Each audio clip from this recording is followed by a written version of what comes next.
ಮಹಿಳೆಯ ಮೇಲೆ ನಾಯಿ ಡೆಡ್ಲಿ ಅಟ್ಯಾಕ್ ಮಾಡಿದೆ. ಬೆಂಗಳೂರಿನ HSR ಲೇಔಟ್ನಲ್ಲಿ ಘಟನೆ ನಡೆದಿರುವಂತದ್ದು. ವಾಕಿಂಗ್ಗೆ ತೆರಳ್ತಾ ಇದ್ದ ಲೇಡಿ ಮೇಲೆ ಅಟ್ಯಾಕ್ ಆಗಿದೆ.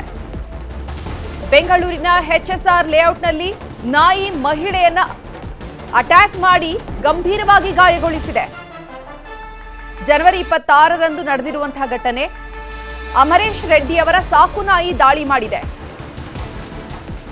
ಜನವರಿ 26ರಂದು ಮಹಿಳೆ ಹೋಗ್ತಾ ಇದ್ದಂತಹ ಸಂದರ್ಭದಲ್ಲಿ ಏಕಾಏಕಿ ಸಾಕು ನಾಯಿ ಬಂದು ದಾಳಿ ಮಾಡಿದೆ. ಅಮರೇಶ್ ರೆಡ್ಡಿ ಎನ್ನುವವರ ಸಾಕು ನಾಯಿ ಇದು. ಮಹಿಳೆಯ ಕುತ್ತಿಗೆ, ತಲೆಗೆ ನಾಯಿ ಕಚ್ಚಿ ಗಂಭೀರವಾಗಿ ಗಾಯಗೊಳಿಸಿದೆ. ನಾಯಿ ದಾಳಿಯಿಂದಾಗಿ ಮಹಿಳೆಗೆ 50 ಸ್ಟಿಚ್ ಹಾಕಲಾಗಿದೆ. ನಾಯಿ ಮಾಲೀಕ ಅಮರೇಶ್ ವಿರುದ್ಧ ಈಗ ದೂರು ದಾಖಲಾಗಿದೆ. HSR ಲೇಔಟ್ ಠಾಣೆಯಲ್ಲಿ ದೂರು ದಾಖಲು ಮಾಡಲಾಗಿದೆ. ಜನವರಿ 26ರಂದು ಬೆಳಿಗ್ಗೆ ಮಹಿಳೆ ವಾಕಿಂಗ್ಗೆ ಅಂತ ತೆರಳ್ತಾ ಇದ್ರು. ಈ ವೇಳೆ ಮನೆ ಬಳಿ ನಾಯಿ ಬಂದು ದಾಳಿ ಮಾಡಿದೆ. ನೋಡಿ, ವಿಜುವಲ್ಸ್ ಅಲ್ಲಿ ಗಮನಿಸ್ತಾ ಇದೀವಿ. ಗೇಟ್ ಇಂದ ಹೊರಗಡೆ ಹೋದಂತಹ ಸಂದರ್ಭದಲ್ಲಿ ಏಕಾಏಕಿ ನಾಯಿ ದಾಳಿ ಮಾಡಿದೆ. ಮುಖದ ಭಾಗ, ಕೈಕಾಲು ಎಲ್ಲವನ್ನ ಕೂಡ ಕಚ್ಚಿ ಎಳೀತಾ ಇದೆ. ನೋಡಿ, ತಲೆಯನ್ನ ಕಚ್ಚಿ ಗಾಯಗೊಳಿಸ್ತಾ ಇರುವಂತಹ ದೃಶ್ಯ ಅದು. ಮತ್ತೋರ್ವ ಮಹಿಳೆ ಸಹಾಯಕ್ಕೆ ಅಂತ ಬಂದಿದ್ದಾರೆ. ಈ ಸಂದರ್ಭದಲ್ಲಿ ಆಕೆಯ ಮೇಲೂ ಕೂಡ ನಾಯಿಗೆ ದಾಳಿಗೆ ಯತ್ನಿಸಿದೆ.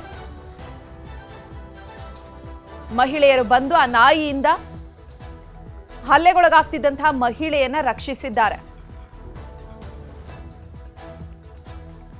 ಈ ಬಗ್ಗೆ ಹೆಚ್ಚಿನ ಮಾಹಿತಿಯನ್ನು ನೀಡೋದಕ್ಕೆ ನಮ್ಮ ಪ್ರತಿನಿಧಿ ಆಶಿಕ್ ಮುಲ್ಕಿ ನೇರ ಸಂಪರ್ಕದಲ್ಲಿದ್ದಾರೆ. ಆಶಿಕ್ ಮುಲ್ಕಿ, ಯಾವಾಗ ಈ ಘಟನೆ ನಡೆದಿರುವಂತದ್ದು, ಯಾಕೆ ಅವರು ಇನ್ನೂ ದೂರು ದಾಖಲು ಮಾಡಿರಲಿಲ್ಲ, ಇಷ್ಟು ಟೈಮ್ ತಗೊಂಡಿದ್ ಯಾಕೆ, ಸದ್ಯಕ್ಕೆ ಆ ಮಹಿಳೆಯ ಸ್ಥಿತಿ ಹೇಗಿದೆ ಇವಾಗ?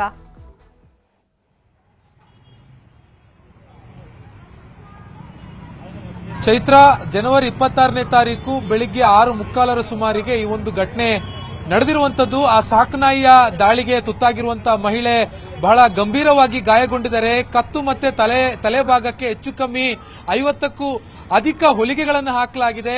ಅದೃಷ್ಟವಶಾತ್ ಅವರು ಪ್ರಾಣಾಪಾಯದಿಂದ ಪಾರಾಗಿ ಬಂದಿರುವಂತ ರೀತಿಯಲ್ಲಿ ಆ ಫೋಟೋ ನೋಡಿದಾಗ ನಮ್ಗೆ ಅನ್ಸುತ್ತೆ. ಇದುವರೆಗೂ ಕೂಡ ಅಂದ್ರೆ ಇವತ್ತು ಆ FIR ದಾಖಲಾಗಿದೆ. ಆ ಒಂದು ಸಾಕುನಾಯಿಯ ಆ ಮಾಲೀಕ ಯಾರಿದ್ದಾನೆ, ಅಮರೇಶ್ ರೆಡ್ಡಿ ಅಂತ, ಆತನ ವಿರುದ್ಧ ಆ ದಾಳಿಗೆ ಒಳಗಾಗಿರುವಂತಹ ಮಹಿಳೆಯ ಪತಿ ದೂರನ್ನ ಕೊಟ್ಟಿರುವಂತಹ ಹಿನ್ನೆಲೆಯಲ್ಲಿ ಇದೀಗ FIR ಅನ್ನ HSR ಲೇಔಟ್ ಪೊಲೀಸ್ ಠಾಣಾ ವ್ಯಾಪ್ತಿಯಲ್ಲಿ ಮಾಡಲಾಗಿರುವಂತದ್ದು. HSR ಲೇಔಟ್ ನ ಟೀಚರ್ಸ್ ಕಾಲೋನಿಯಲ್ಲಿ ನಡೆದಿರುವಂತಹ ಘಟನೆ ಇದು. ಆ CCTV ಫುಟೇಜ್ ನಲ್ಲಿ ಎಷ್ಟು ಭೀಕರವಾಗಿ ಆ ಸಾಕು ನಾಯಿ ದಾಳಿ ಮಾಡ್ತಿದೆ ಅನ್ನುವಂಥದ್ದನ್ನ ನಾವು ನೋಡೋದಕ್ಕೆ ಸಾಧ್ಯ ಆಗುತ್ತೆ. ಈ ರೀತಿಯಾಗಿ ನಾಯಿಗಳನ್ನ ಯಾವುದೇ ಹದ್ದುಬಸ್ನಲ್ಲಿ ಇಟ್ಕೊಳ್ಳದೆ ಪಾದಾಚಾರಿಗಳ ವಿರುದ್ಧವಾಗಿ ಬಿಡ್ತಾ ಇರುವಂತದ್ದು ಎಷ್ಟರ ಮಟ್ಟಿಗೆ ಸರಿ ಅನ್ನುವಂಥ ಚರ್ಚೆಗಳಿದೀಗ ಸಾಮಾಜಿಕ ಜಾಲತಾಣಗಳಲ್ಲೂ ಕೂಡ ಆಗ್ತಾ ಇರುವಂತದ್ದು. ಮತ್ತೆ ಸಾಕು ನಾಯಿಗಳನ್ನ ಸಾಕೋದಕ್ಕೆ ಗ್ರೇಟರ್ ಬೆಂಗಳೂರು ಪ್ರಾಧಿಕಾರದ ರೀತಿಯಲ್ಲಿ ಒಂದು ಕಾನೂನಿದೆ. ಆ ಕಾನೂನನ್ನ ಈ ಒಂದು ಘಟನೆಯಲ್ಲಿ ಉಲ್ಲಂಘನೆ ಮಾಡಿರುವಂತದ್ದು, ಆ ಸಾಕು ನಾಯಿಯ ಆ ಮಾಲೀಕ ಮಾಡಿರುವಂತದ್ದು ಇಲ್ಲಿ ಮೇಲ್ನೋಟಕ್ಕೆ ವ್ಯಕ್ತ ಆಗ್ತಾ ಇದೆ.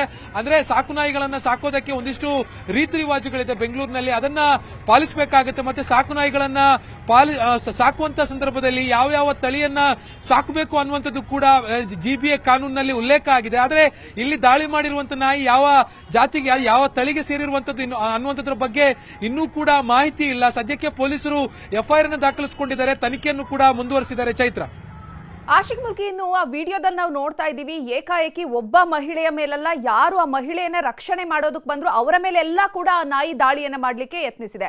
ಆ ಮಾಲೀಕ ಏನ್ ಹೇಳ್ತಾರೆ, ಅವ್ರು ಯಾಕೆ ಈ ನಾಯಿಯನ್ನ ಬೀದಿಗೆ ಬಿಟ್ಟಿದ್ರಂತೆ, ಇಷ್ಟು ಜನರಿಗೆ ಹಲ್ಲೆ ಮಾಡಿದೆ, ಇಷ್ಟು ಗಂಭೀರವಾಗಿ ಆ ಮಹಿಳೆ ಗಾಯಗೊಂಡಿದ್ದಾರೆ, ಆ ಮಾಲೀಕ ಏನಾದ್ರು ಅವರನ್ನ ಭೇಟಿ ಮಾಡಿ ನೆಕ್ಸ್ಟ್ ಏನ್ ಕ್ರಮ ಕೈಗೊಂಡಿದ್ದಾರೆ ಅವರು?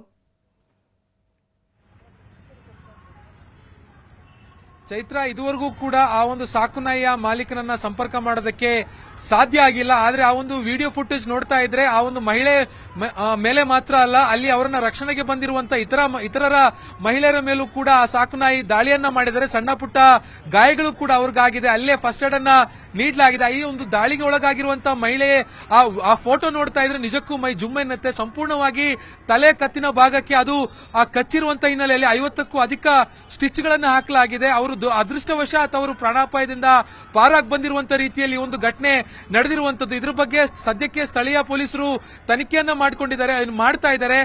ಈ ಒಂದು ಘಟನೆ ಹೇಗಾಯಿತು, ಸಾಕುನಾಯಿಯ ಮಾಲೀಕ ಏನ್ ಹೇಳ್ತಿದ್ರೆ ಅನ್ನೋದ್ರ ಬಗ್ಗೆ ಮಾಹಿತಿಯನ್ನ ಕಲೆ ಹಾಕ್ತಾ ಇದ್ದಾರೆ. ಚೈತ್ರ, ಧನ್ಯವಾದ ಆಶಿಕ್ ಮುಲ್ಕಿ ತಮ್ಮೆಲ್ಲ ಮಾಹಿತಿಗಾಗಿ.